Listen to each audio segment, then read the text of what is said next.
Welcome back to the Mega Floating Shelf Challenge 2026. For the last couple weeks, I've just been prototyping track layouts at full scale.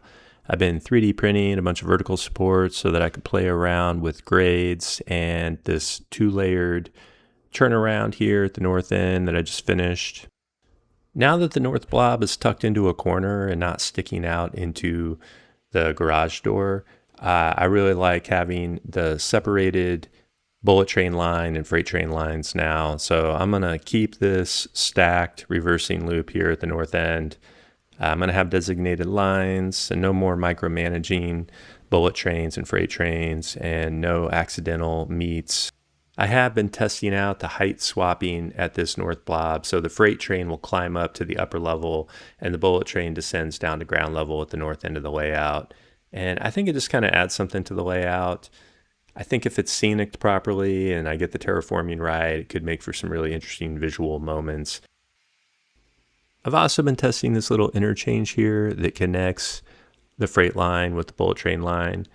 I'm still very undecided if I really want or need this. I feel like I already have more layout than I'll ever want or need. And I'm just not sure I need to overcomplicate it with this particular interchange. But that's why I test these things, just to see if I actually like them. So here I've also created a little siding for the bullet train, which I always wanted. I need somewhere to park bullet trains.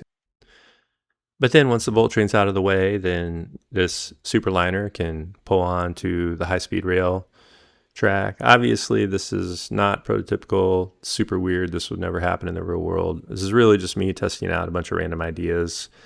And the point is, it works. If I want to have an interchange that connects the two lines, I can.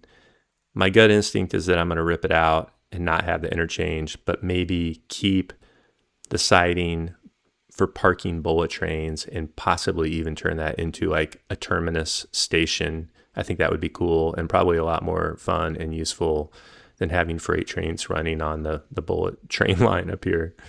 One thing I don't like about the interchange is that it just eats up too much of the real estate on this north wall. Without that long interchange, I can do a lot more with this freight line. I can add more scenery. I can play with the route that it takes along this north wall and make it more interesting.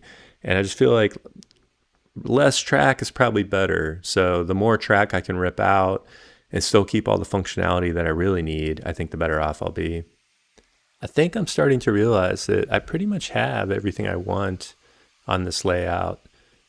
I need to work a little more on the sidings for the industries and figure out exactly what the industries are. I've got a lot of really good ideas for that.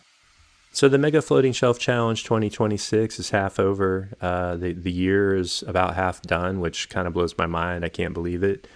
But, I've got about 6 months left on this challenge. And the goal really was just to see like how far can I get with a room-sized shelf layout in 1 year.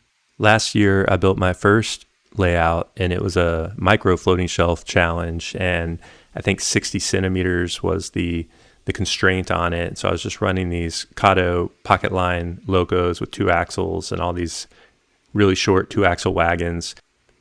So I thought it would be cool to go completely opposite direction this year and run big long bullet trains, run stuff that I couldn't possibly run on the micro layout. Wasn't too sure if a bullet train line was even possible. I think they just need a lot of space. So my friends were in town last week and they have an 18-year-old son who's really into Gundam. And I had heard that there's a Gundam shop in some little alley in Chinatown in San Francisco. So I took him there and he was super stoked. It's a great shop. Like all the guy sells is Gundam, just hundreds and hundreds of Gundam. And he bought one and I ended up buying one too. The entry grades are like $10 a piece. And the high grades, which are the next grade up, were only like 30. So it's a very affordable hobby.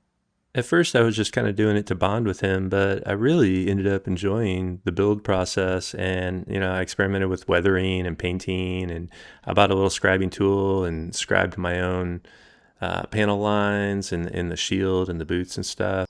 just like model railroading, you can kind of take the craftsmanship as far as you want to. So I'm sure you can see where this is going. These entry grade kits are 1/144th scale, which is almost in scale. I really want to explore the idea of having a mech factory or assembly plant on my layout. Maybe I'll just deal in parts but not show the whole mech. It may seem a bit fantastic, but I didn't really grow up on trains. I grew up on Dungeons & Dragons, specifically the Moldvay 1981 Basic Expert Edition. I grew up on Micronauts and Atari, Star Wars. So Gundam is kind of in my wheelhouse, and it oddly relates to this somewhat futuristic Japanese Neo-Tokyo world that I'm building in my garage. It'll be fun to see if Bandai and Kato can exist in the same universe.